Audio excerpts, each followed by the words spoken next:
চীন বাংলাদেশ সম্পর্কের অবনতি হঠাৎ করে ধূপ করে যে পড়ে গেল, এর একটা মজার বিষয় চীনা সাংহাই ইউনিভার্সিটিতে একটা আলোচনা হয়েছে।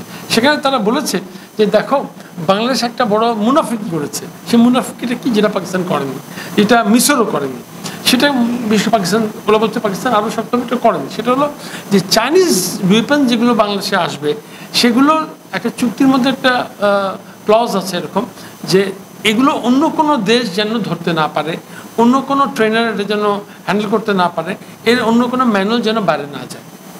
কিন্তু যখন আমরা দেখলাম যে মানে এখানে আমেরিকানরা আসলো, ইভেন ইন্ডিয়ানরা আসলো তেজাজ বিক্রি করার কথা বলে, হ্যাঁ, এবং তারা এইসব মানে ইনস্টলেশনসগুলোতে খুবই সহজে বিচরণ করলো, এবং তারা মনে করছে, মেবি রাইট আর মেবি রং, যে এখান থেকে কিছু জিনিস পাস হয়েছে যেগুলো ওদের জন্য সেন্সিটিভ।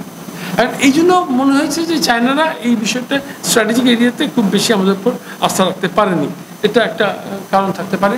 এবং এই চায়না কিন্তু মাও সেতুংয়ের চায়না না, এই চায়না হচ্ছে ডেং জিয়াওপিংয়ের পরের চায়না, যারা বলেছে যে ইকোনমি এবং স্ট্র্যাটেজি এক প্যারালালি ছুটবে।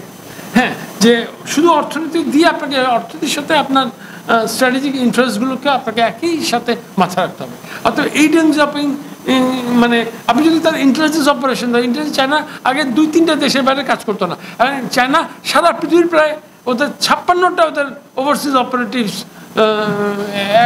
টিম কাজ করে। ডিজিএফআইয়ের লোগো চেঞ্জ হচ্ছে, ক্যান্টনমেন্টের ভিতরে ডিজিএফআইয়ের অফিসের সামনে বিশাল বড় সামিয়ানা করা হয়েছে, এবং সেখানে অনেককেই দাওয়াত দেওয়া হয়েছে।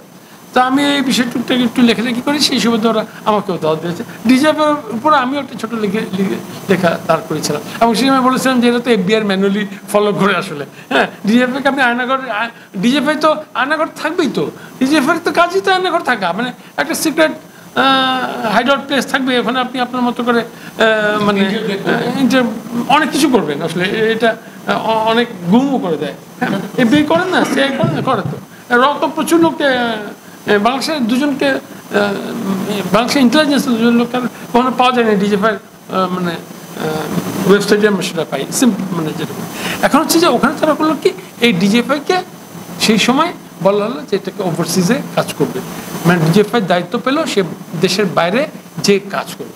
তো এটা একটা ইম্পর্টেন্ট জিনিস ছিল, এবং এক্ষেত্রে চীনের একটা বড় সাপোর্ট ছিল।